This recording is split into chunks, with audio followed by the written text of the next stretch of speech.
In the summer of 1912, a young man carried a painting down a flight of stairs in a Paris apartment, and the painting showed a figure or perhaps several figures. It was impossible to say, also descending a staircase, and the coincidence of these two movements, one actual and one depicted, one witnessed by no one in particular, and one that would be witnessed by tens of thousands, seemed to contain within it the entire problem of what a painting could be, what it could do, what it might mean to look at one and believe you were seeing something true. The painting was called Nude Descending a Staircase, No. 2, and the young man carrying it was Marcel Duchamp, and he was not yet famous, not yet notorious, not yet the figure who would stand at the center of nearly every subsequent argument about the nature of art and its limits. He was 25 years old. He had thick dark hair and a calm, appraising gaze, and he moved through the world with a kind of quiet amusement, as though he had already understood something that others were still puzzling over. The painting he carried was not particularly large, about 4 feet high, 3 feet wide, but it was dense with overlapping planes of ochre and brown and gray, a cascade of fragmented forms that suggested motion without depicting it in any conventional sense. It looked like a figure shattering into geometry as it moved, or like geometry assembling itself into the memory of a figure. It looked, people would later say, like a cubist painting colliding with a chronophotograph, like Picasso meeting Etienne Jules Maret's studies of bodies in motion, and it looked, to many people, like a joke or a mistake. The painting had been rejected by the hanging committee of the Salon des Indépendants, the annual exhibition that prided itself on accepting all submissions without a jury. Duchamp's own brothers, Jacques Villon and Raymond Duchamp Villon, both artists themselves, had been on that committee, and they had asked Marcel to withdraw the painting, suggesting that the title was too literary, too much like a joke, that it would make the cubist painters look ridiculous. Marcel had agreed without protest. He took the painting home. He did not argue, but something shifted in him during that transaction, some understanding about the mechanisms of taste and authority, and the ways in which even the most progressive circles policed their own boundaries. He would later say that the rejection liberated him, that it showed him he could not rely on groups or movements, that he would have to find his own way. But perhaps it also taught him something else, that the art world was a system like any other, with its hierarchies and its gatekeepers, and that systems could be examined, tested, undermined. The painting went to New York instead. It was included in the International Exhibition of Modern Art, known as the Armory Show, which opened in February of 1913 at the 69th Regiment Armory on Lexington Avenue.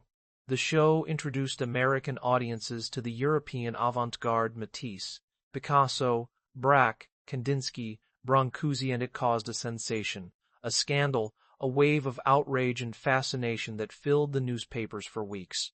But of all the works in the exhibition, it was Duchamp's Nude Descending a Staircase that became the focus of the most intense bewilderment and mockery. Critics called it an explosion in a shingle factory. One cartoonist redrew it as the Rude Descending a Staircase. Rush hour at the subway. Crowds gathered in front of it, laughing, arguing, trying to locate the nude within the faceted planes. It became the most talked-about painting in America, and Marcel Duchamp, who was still in Paris, who had not attended the opening, who had not sought this attention, became famous in a country he had never visited. He was born on the 28th of July, 1887, in Blainville-Crevon, a small village in Normandy, about 15 miles north of Rouen. His father, Eugène Duchamp, was a notary, a man of moderate means and respectable standing, and the family lived comfortably in a large house surrounded by fields and orchards. There were 6 children, the 3 eldest boys, Gaston, who became Jacques Villon, Raymond, who became Duchamp Villon, and Marcel all became artists. A sister, Suzanne, also became a painter. It was an artistic household, though not an especially bohemian one. Eugène Duchamp was conventional in his politics and his faith, but he did not discourage his children's inclinations. He allowed them to convert the billiard room into a studio. He paid for lessons. He accepted, with what seems like equanimity, that none of his sons would follow him into the law.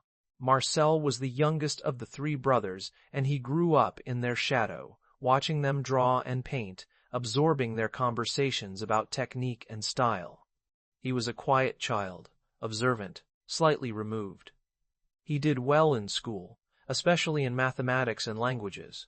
He played chess, which his older brothers had taught him, and he played it with a seriousness that surprised them. Even as a boy, he seemed to possess a quality of detachment, a way of holding himself apart from the immediate urgency of things. He was affectionate, but not effusive. He was clever, but not showy. He seemed to watch the world as though it were a game whose rules he was still learning, and he seemed to find this process of learning more interesting than the prospect of winning. At 16, he moved to Paris to study at the Académie Julian, a private art school that prepared students for the entrance exams to the École des Beaux-Arts. He lived with his brother Jacques in Montmartre, in a studio on the Rue Caulaincourt.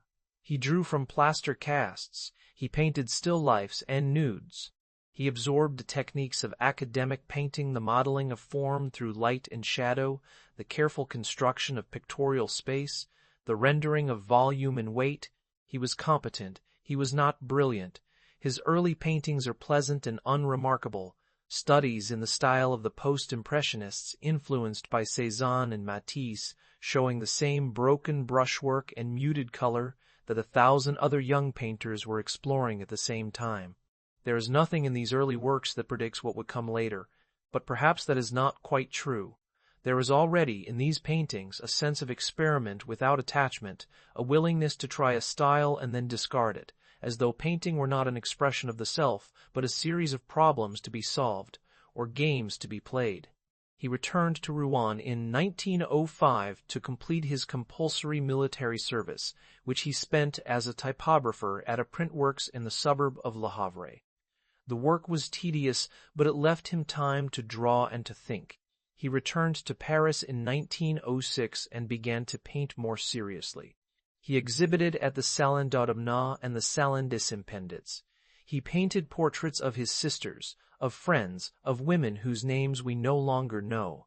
He painted landscapes in the style of the Fauves, bright patches of color laid down with quick, confident strokes.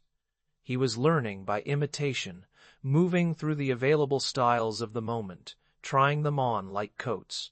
He was not yet looking for his own voice. He may not have believed that such a thing was necessary.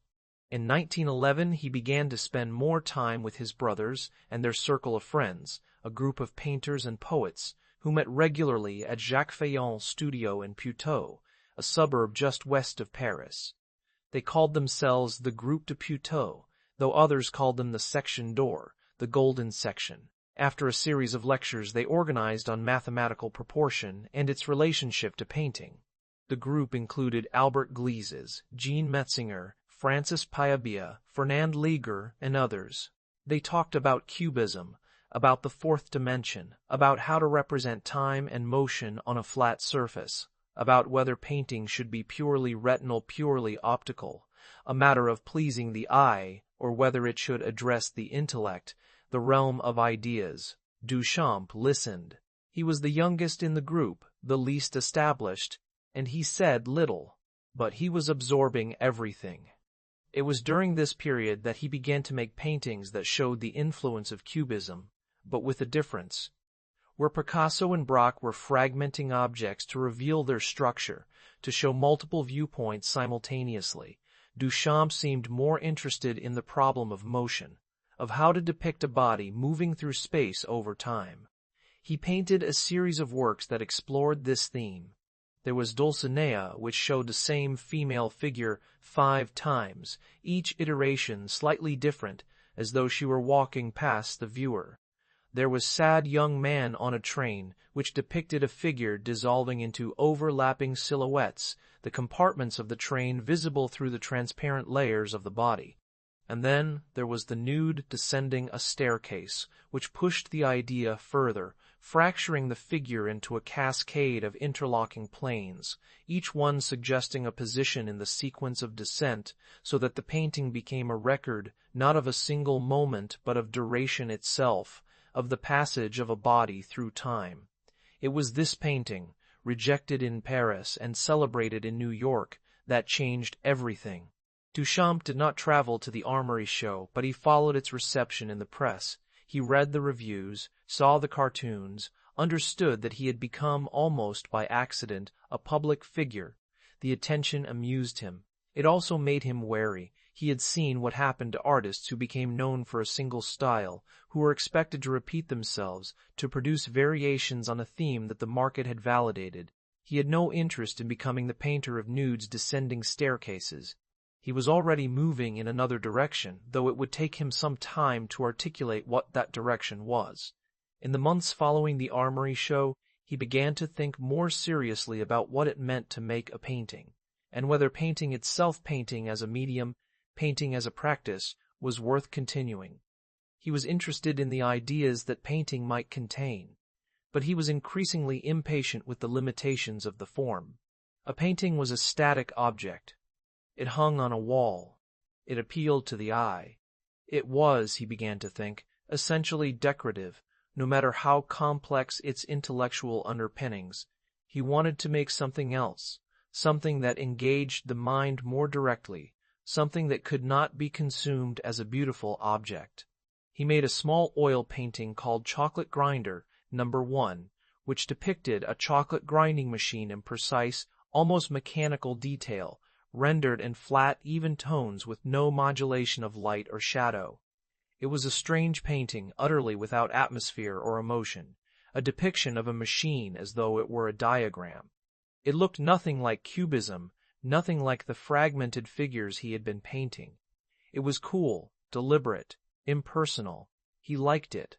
He made a second version the following year, this time adding thin threads of actual string to represent the wheels of the grinder, so that the painting was no longer purely illusionistic, but incorporated a real material from the world outside the canvas. It was a small gesture, but it marked a shift, a move away from representation and toward something more ambiguous, something that hovered between painting and object. And then, in the spring of 1913, he began work on what would become his most ambitious and most enigmatic project, the piece he would work on and off, for the next 10 years, the piece he would eventually call The Bride Stripped Bare by Her Bachelors. Even, or simply, The Large Glass. It was not a painting, though it involved paint. It was not a sculpture, though it was three-dimensional. It was 2 large panels of glass, each one nearly 9 feet tall and just over 5 feet wide, on which Duchamp would construct, using oil, varnish, lead foil, lead wire, and dust, an intricate composition that depicted, though depicted is not quite the right word, a kind of erotic machine, a system of forms and forces that suggested desire, frustration, mechanization, and delay. The upper panel, the bride's domain, contained a cloudy, vaguely organic form suspended in an ambiguous space, a form that Duchamp described as the bride, though it looked more like a hybrid of insect and engine, something that floated and emitted signals. The lower panel, the bachelor's apparatus, contained a series of geometric and mechanical forms, 9 molds representing bachelors, a chocolate grinder, a set of sieves, a system of tubes and capillary tubes, all arranged in a complex choreography that suggested movement without actually moving, that implied a process without completing it. The glass, as it came to be known, was a work of extraordinary intellectual ambition, and Duchamp approached it with the seriousness of an engineer or a philosopher.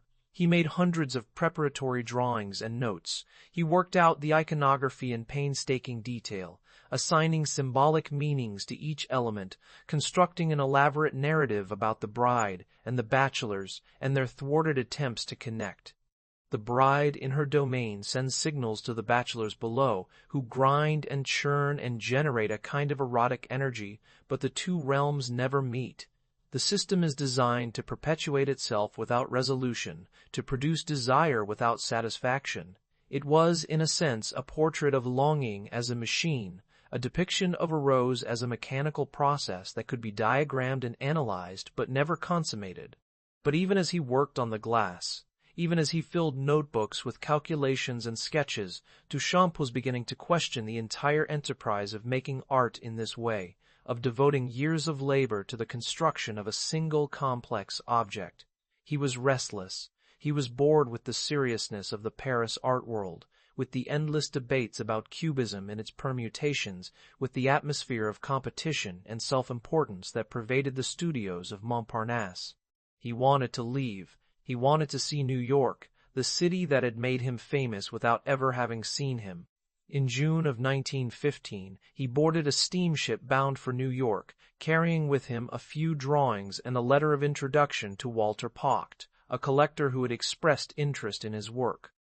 He arrived in the city on the 15th of June, in the middle of a heat wave, and he was met at the dock by a group of reporters who had somehow learned of his arrival. They wanted to know about the nude descending a staircase. They wanted to know if he was going to paint more nudes. Duchamp, who spoke almost no English, smiled and said very little. He liked the attention, but he also found it ridiculous. He was not the person they thought he was. He was not the radical modernist, the painter of shocking nudes.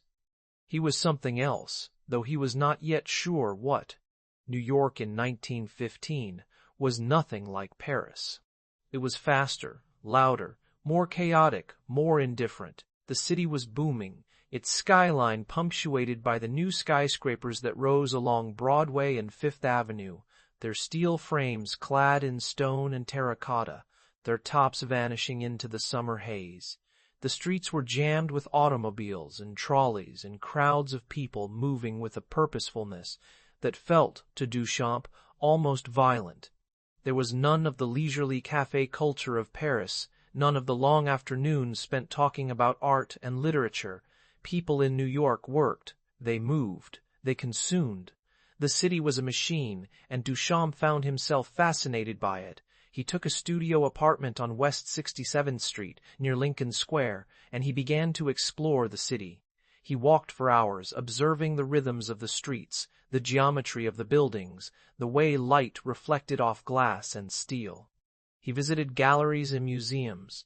He met other artists and writers, many of them expatriates like himself, drawn to New York by the promise of freedom and anonymity. He became friends with Walter and Louise Arensberg, wealthy collectors who hosted salons in their apartment on West 67th Street, gatherings that brought together poets, painters, musicians, and intellectuals who were interested in the new, the experimental, the avant-garde. The Arensberg Salon became the center of New York's nascent Dada movement, and Duchamp became its quiet, enigmatic center. He did not paint much during this period. He made a few drawings, a few small studies related to the glass, which he had left unfinished in Paris, and was now attempting to reconstruct in New York. But mostly he spent his time thinking, talking, playing chess, and observing the city. He was interested in machines, in the aesthetics of industrial objects, in the way American culture seemed to celebrate efficiency and functionality over beauty. He went to hardware stores and plumbing supply shops, fascinated by the simple elegance of mass-produced objects, wrenches, faucets, shovels, things that had been designed purely for use, with no thought of art or decoration, and yet which possessed, he thought, a kind of purity that most contemporary painting lacked. It was during one of these visits, in 1915, that Duchamp had an idea that would eventually change the course of art history, though he did not realize it at the time. He bought a snow shovel from a hardware store on Columbus Avenue. It was an ordinary shovel, made of galvanized steel and wood, manufactured by a company whose name Duchamp never recorded. He brought it back to his studio, suspended it from the ceiling by a wire, and painted on the handle in white letters the phrase, "In advance of the broken arm." He signed it with his name and the date. He did not modify the shovel in any way. He did not alter its appearance. He simply designated it as a work of art, and by that designation it became one. Or did it? Duchamp himself seems to have been uncertain about the status of this object. He did not call it a sculpture. He did not exhibit it. He did not try to sell it. It hung in his studio, a private joke or a private meditation, and he said very little about it. But the gesture was there, the idea was there, waiting to be articulated, that an artist could take an ordinary object, remove it from its usual context, present it in a new way, and by doing so, transform it into art. The transformation did not require skill or craft. It required only intention, choice, designation. The artist's role was not to make something beautiful or expressive, but to choose, to point, to say, "This is art because I say it is." He called these objects readymades, a term borrowed from the language of commerce, referring to ready-made clothing, mass-produced garments that required no tailoring. The ready-mades were mass-produced objects that required no artistry, no intervention beyond selection. Over the next few years, Duchamp would make, or rather, designate several more of them. There was a bicycle wheel mounted upside down on a wooden stool, an object he had first made in Paris in 1913, though he would later say it was not yet a ready-made, not yet consciously conceived as art, but simply an object he liked to look at, liked to spin. There was a bottle rack, a spiky metal stand designed to hold bottles for drying, which he had also acquired in Paris, and which he now recognized as a ready-made, though the original was lost and he would later issue replicas. There was a comb, a dog comb made of steel, on which he inscribed a nonsense phrase. There was a typewriter cover. There was a urinal. The urinal white porcelain, manufactured by the J. L. Mott Iron Works model Bedfordshire, was purchased in April of 1917 from a plumbing supply store on Fifth Avenue. Duchamp turned it on its back, so that it no longer suggested its function, so that it became a kind of abstract form, a smooth, curved, gleaming object. He signed it, not with his own name, but with the pseudonym R. Mutt, a name that suggested both the plumbing manufacturer and the popular comic strip characters Mutt and Jeff, a name that was simultaneously industrial and absurd. He added the date, 1917. And then he submitted it with an entrance fee of $6 to the first annual exhibition of the Society of Independent Artists, a new organization modeled on the Paris salons, dedicated to the principle that any artist could exhibit without a jury, without censorship, without the gatekeeping mechanisms that had rejected the new descending a staircase. The Society's board of directors included Duchamp himself, along with Walter Arnsberg and several other artists and patrons. When the urinal arrived at the exhibition venue, the Grand Central Palace on Lexington Avenue, it caused immediate consternation. Some members of the board argued that it was not art, that it was a prank, that it was indecent. They pointed out that it was a urinal, a bathroom fixture, an object associated with bodily waste. They argued that accepting it would make the society a laughingstock. Others, including Arnsberg, defended it, arguing that the rules of the society were clear: no jury, no refusals. If someone had paid the entry fee, their work must be shown. The debate went on for hours. In the end, the board voted to reject the piece, or rather, to hide it, to place it behind a partition where visitors would not see it. The official reason given was that it was not submitted by the artist himself. R. Mutt was not a member of the society, they claimed, and therefore the work was ineligible. It was a technicality, a fig leaf. The real reason was that they could not accept a urinal as art. Duchamp resigned from the board in protest, though he did so quietly, without making a public statement. Arnsberg also resigned. The urinal was photographed by Alfred Stieglitz, the photographer and gallerist, in his studio at 291 Fifth Avenue. Stieglitz placed it in front of a painting by Marsden Hartley, so that the urinal appeared to be backlit, its white porcelain glowing softly, its curves echoing the forms in the painting behind it. The photograph transformed the object, made it look sculptural, beautiful, almost sacred. Stieglitz titled the photograph "The Exhibit Refused by the Independents." The photograph was published in the second issue of a small journal called The Blind Man, which Duchamp and a few friends had started as a semi-satirical commentary on the New York art world. The journal included an unsigned editorial defending the urinal, arguing that whether Mr. Mutt had made the fountain with his own hands or not was irrelevant. He hosted it, the editorial stated. He took an ordinary article of life, placed it so that its useful significance disappeared under the new title and point of view, created a new thought for that object. The editorial concluded, "As for plumbing, that is absurd. The only works of art America has given are her plumbing and her bridges. The original urinal was lost. No one knows what happened to it. Duchamp seems not to have cared. He did not try to recover it. He did not issue a replica until decades later, when the art world had finally caught up with the idea of the ready-made and museums began asking for versions they could display. By then, the object itself had become legendary, the most famous artwork never seen. The piece that had been rejected by the very institution that claimed to reject nothing. The gesture that had exposed the machinery of the art world and its unspoken hierarchies of taste and value. But what was Fountain exactly? Was it a sculpture, a provocation, a joke, a philosophical proposition?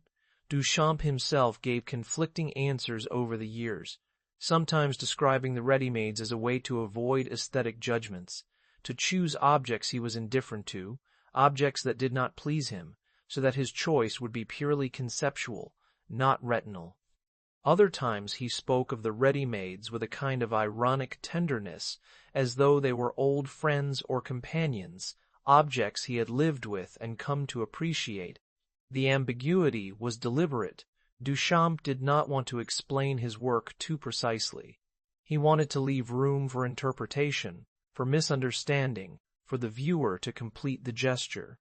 What Fountain did, more than anything, was to shift the locus of art from the object itself to the act of designation, the context of presentation, the network of institutions and discourses that determined what counted as art and what did not. It was not the urinal that was interesting. It was the decision to call it art, to place it in an exhibition, to sign it, to photograph it, to write about it.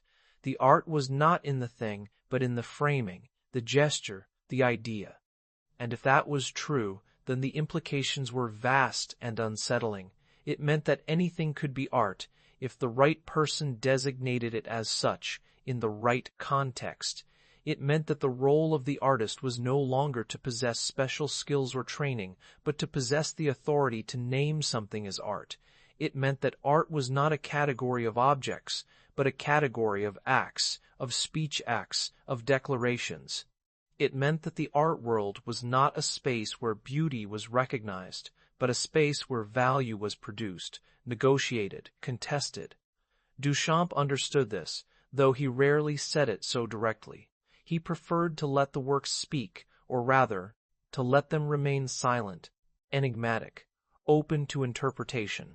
He made a few more ready-mades during this period, a hat rack, nailed to the floor, a ball of twine pressed between two brass plates entitled, "With Hidden Noise," because Arnsberg had placed an unknown object inside the ball so that it rattled when shaken.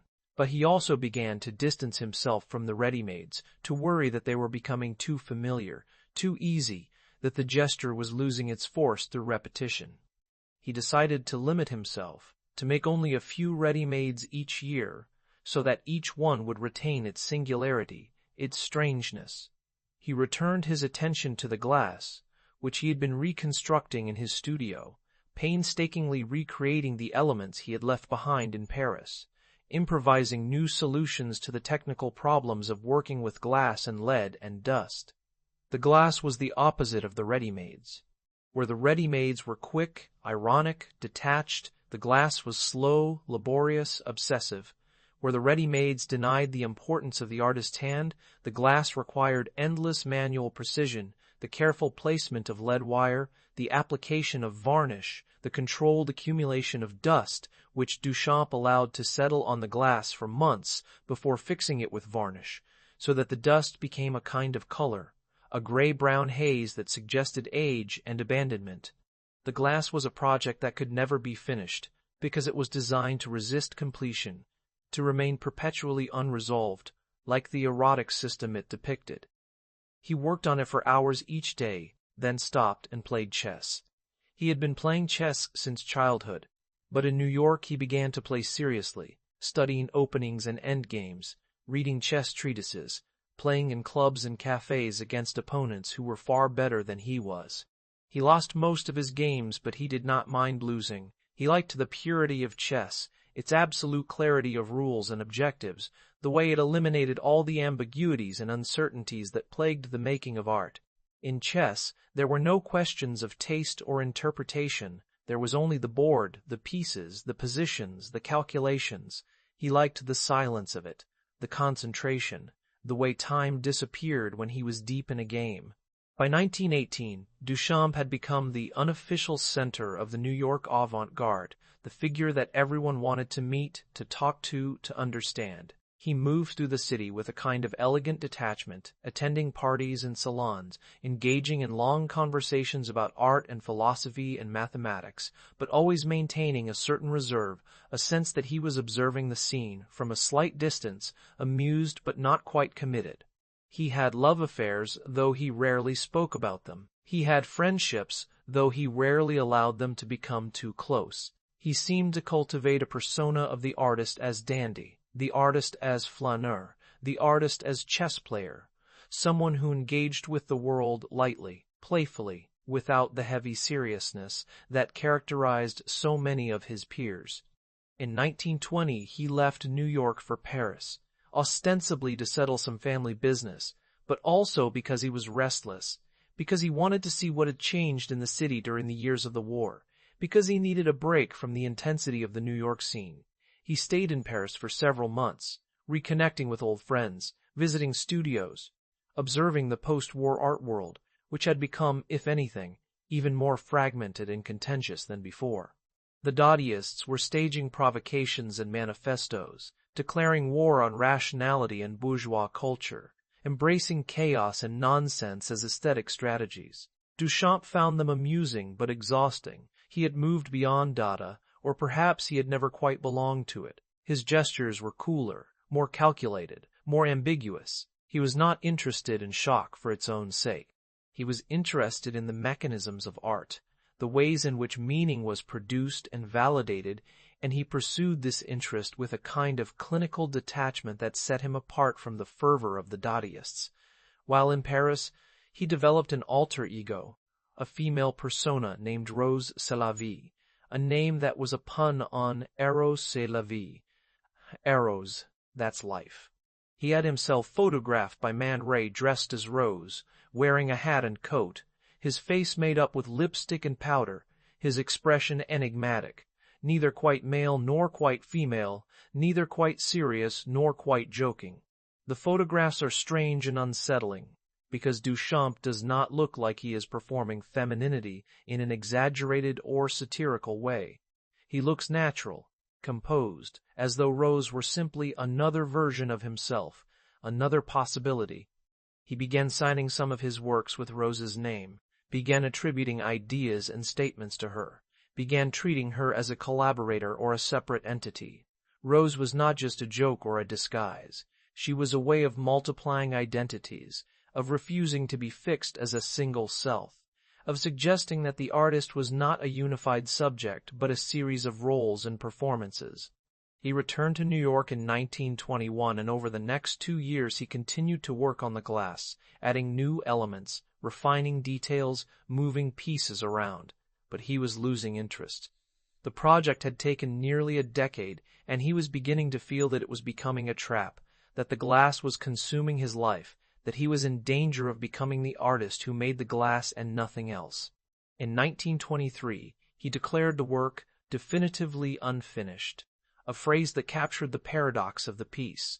It was not abandoned, not incomplete in the sense of lacking something, but rather finished in its incompleteness, resolved in its refusal to resolve. The glass was exhibited for the first time in 1926 at the Brooklyn Museum as part of a retrospective of modern art. Shortly after the exhibition closed, the glass was being transported back to the Arnsberg's apartment when the truck carrying it hit a bump or a pothole.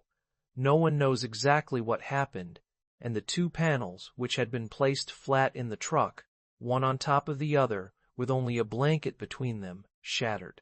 Not completely, but extensively. Each panel developed a network of cracks radiating from multiple impact points, creating patterns that looked almost deliberate, almost beautiful, like a web of veins or a map of fractures. Duchamp did not see the damage until years later. The panels had been returned to the Arensbergs' apartment and stored in a crate, and no one realized they were broken until 1931. When Duchamp finally opened the crate, he was upset at first, then philosophical. He studied the cracks. He realized that they added something to the piece, a texture and complexity that he could never have planned, a layer of accident and contingency that was appropriate for a work that had always been about incompletion and delay. He spent several months repairing the glass, carefully fitting the pieces back together, reinforcing the cracks with metal braces and glue, but leaving the cracks visible, incorporating them into the work.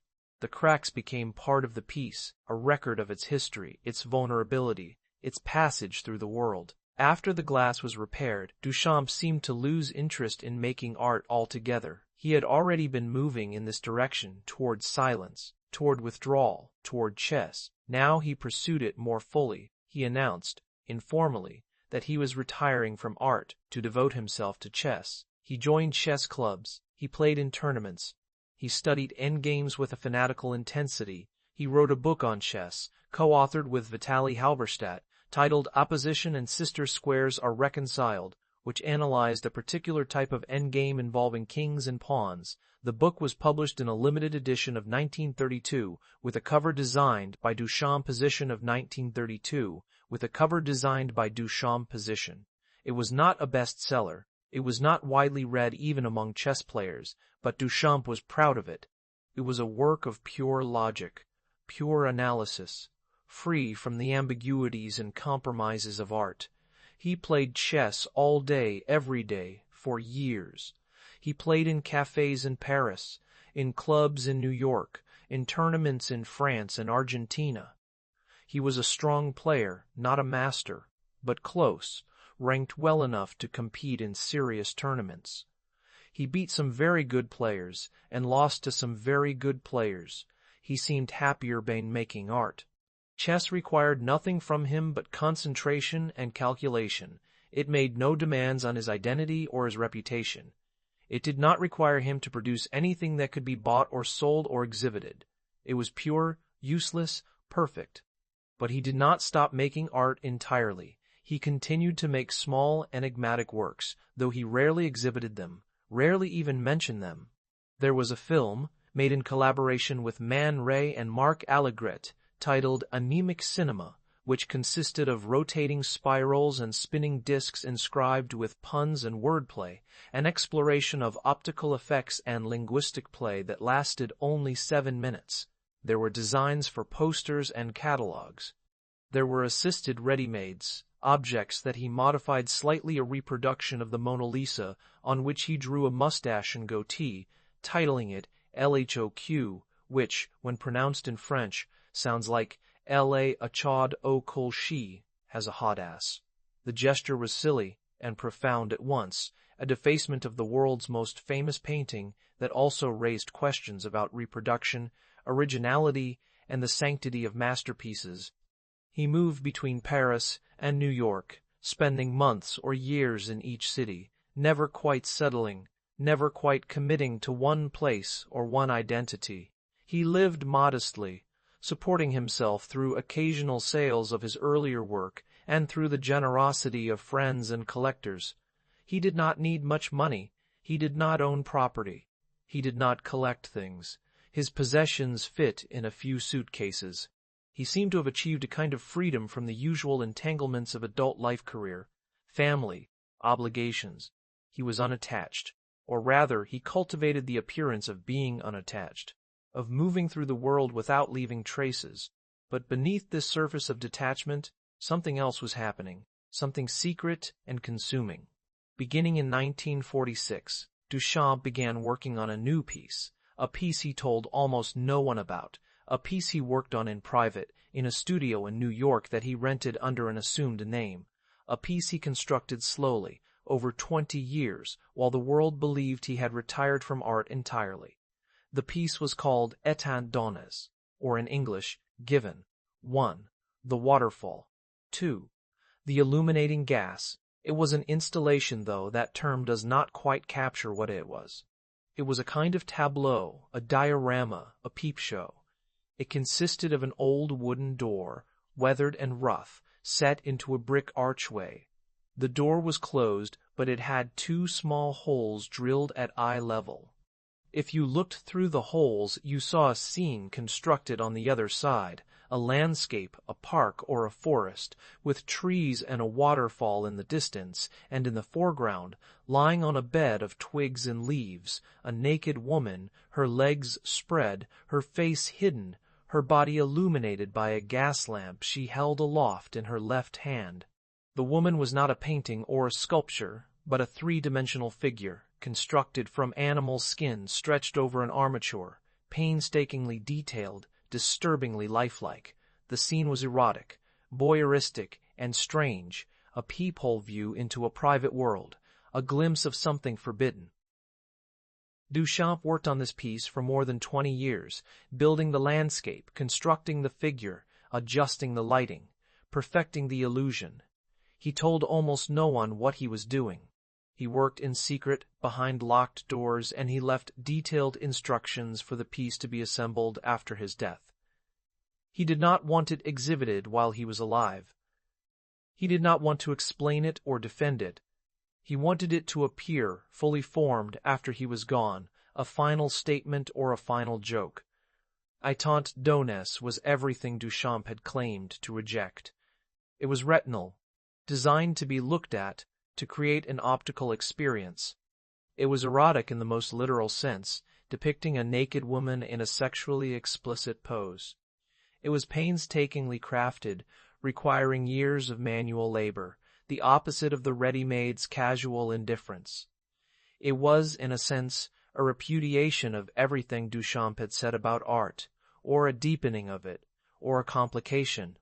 It suggested that his rejection of retinal art had never been absolute, that his interest in the intellectual and the conceptual had coexisted all along with a fascination with the body, with desire, with the image.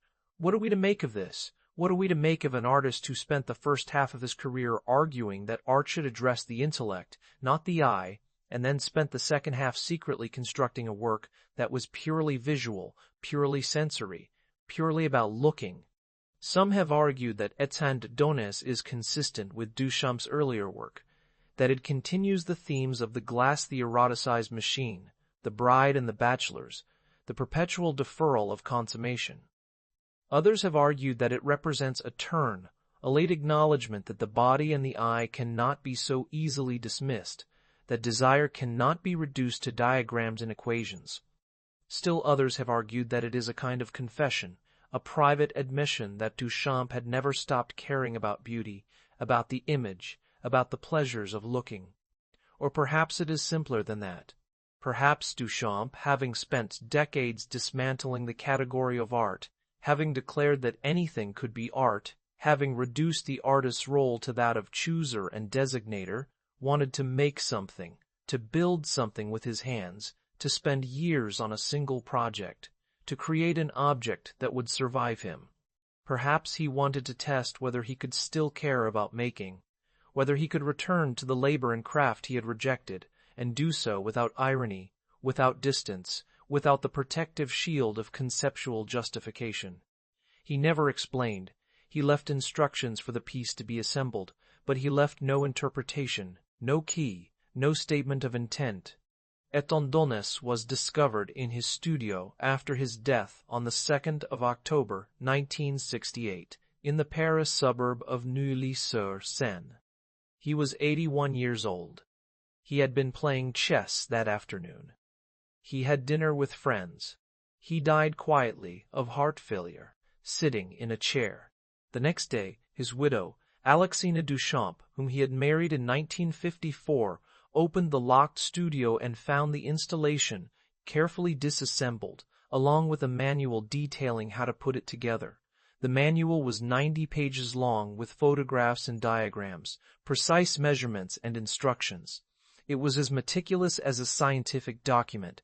It was as though Duchamp were directing one final ready-made, designating the future assemblers of the piece as his collaborators, handing over the authorship even as he controlled every detail. The piece was installed at the Philadelphia Museum of Art, which had acquired the Ahrensburg collection, including the glass, in 1950.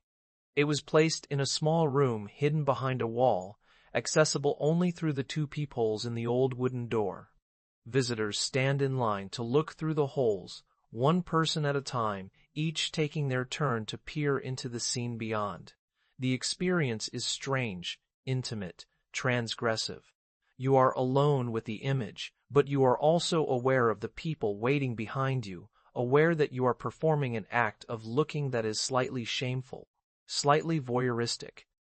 The piece implicates you in its eroticism, makes you complicit in the gaze. After Duchamp's death, the ready-mades became icons, objects of pilgrimage for artists and curators. Museums acquired replicas of fountain, of the bottle rack, of the bicycle wheel, and displayed them as though they were sacred relics, the founding gestures of contemporary art. The irony was not lost on anyone.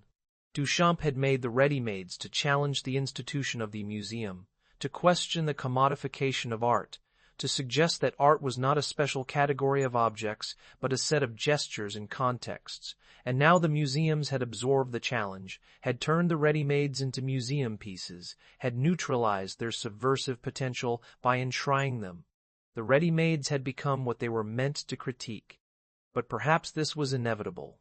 Perhaps this was the fate of all radical gestures, to be absorbed and domesticated by the institutions they challenged. Or perhaps Duchamp had anticipated this, had understood from the beginning that the ready-mades would eventually become commodities, would eventually be bought and sold and exhibited, and had accepted this as part of the gesture, part of the logic of the art world he was examining. He had said, late in his life, that he had no illusions about changing the world, that his work was addressed to a small number of people, that he had no interest in popularity or mass appeal. He had made his gestures and then moved on, leaving others to interpret them, to argue over them, to build careers on the foundation he had laid. His influence on subsequent art is so pervasive that it is almost invisible. Every conceptual artist, every institutional critique artist, every artist who uses found objects or makes work that consists primarily of ideas rather than objects, is working in the shadow of Duchamp. The artists of the 1960s and 70s, the minimalists, the conceptualists, the performance artists looked at Duchamp as a kind of patron saint, the figure who had cleared the ground, who had made it possible to think of art as something other than painting or sculpture. Jasper Johns painted targets and flags and said he was interested in things the mind already knows. Robert Rauschenberg made combine paintings that incorporated ordinary objects and said he wanted to work in the gap between art and life. John Cage composed music using chance operations and silence and said he was interested in sounds, not music, in the same way Duchamp had been interested in objects, not art. All of them acknowledged Duchamp as a central influence, the figure who had shown them that art could be something other than self-expression or formal beauty. But what did Duchamp himself think of this legacy? Did he take pride in it? Did he see it as a validation of his ideas, or did he find it slightly absurd, this process by which his casual gestures had become dogma, by which his jokes had become scripture? In interviews late in his life, he was characteristically evasive, neither embracing nor rejecting the role of father figure, neither confirming nor denying the interpretations that had been built around his work. He said that he had no theories, that he had simply done what interested him, that he did not believe in art as a religion or a profession. He said that the most interesting thing about a work of art was the discourse it generated, the conversations it provoked, the ways in which it could be misunderstood. He seemed to enjoy the ambiguity, the uncertainty, the impossibility of pinning down exactly what his work meant or what he had intended, and perhaps that is the most Duchampian legacy of all, the refusal to be fixed, to be interpreted definitively, to be reduced to a single meaning or a single gesture. Duchamp made it possible to think of the artist not as a maker of beautiful objects, but as a thinker, a chooser, a player of games, a person who designates and frames and questions. He made it possible to think of art not as a category of things, but as a category of actions, of speech acts, of institutions and contexts. He made it possible to ask, again and again, the question that his work never quite answers: what is art, and who gets to decide? But he also, in the end, returned to making, to the slow labor of constructing etendones, to the pleasures of the hand and the eye, to the creation of an image that was meant to be looked at, not thought about. And maybe that is the final lesson, or the final paradox, that even the artist who dismantled art could not resist the urge to make something, to build something that would outlast him, to create a work that was beautiful and disturbing and mysterious, in ways that no amount of conceptual justification could explain.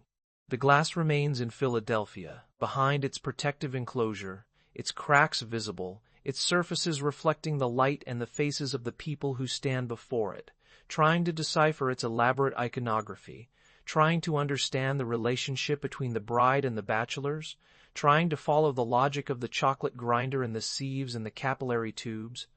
It is a work that rewards patience and baffles impatience, that offers itself as a puzzle or a labyrinth, that remains, even now, more than a century after Duchamp began it, stubbornly resistant to final interpretation. And etendones remains in Philadelphia too, in its small dark room, behind its wooden door, waiting for each visitor to peer through the peepholes and confront the scene beyond. It is a work that cannot be photographed adequately, that cannot be reproduced, that exists only in the moment of looking, in the act of standing in front of the door and gazing through the holes at the naked woman with the lamp, the waterfall, the trees. It is a work that makes you complicit, that turns you into a voyeur, that refuses to let you off the hook. It is a work that Duchamp made in secret, that he hid from the world, that he left as a final gift or a final trick. There is a photograph of Duchamp late in life, taken in his apartment in New York, sitting at a chessboard, his hands poised over the pieces, his face calm and thoughtful, the light from the window falling softly on his white hair and his lined face. He looks like a man who has figured something out, or a man who has stopped trying to figure it out, who has accepted the uncertainty and the ambiguity and the impossibility of ever knowing for sure. He looks like a man who has played a long game and does not mind that the game is not yet over, that it may never be over, that the game is the point. He once said that he wanted to live his life as though it were a work of art, not in the sense of making it beautiful or dramatic, but in the sense of constructing it deliberately, choosing each move carefully, avoiding the predictable and the conventional.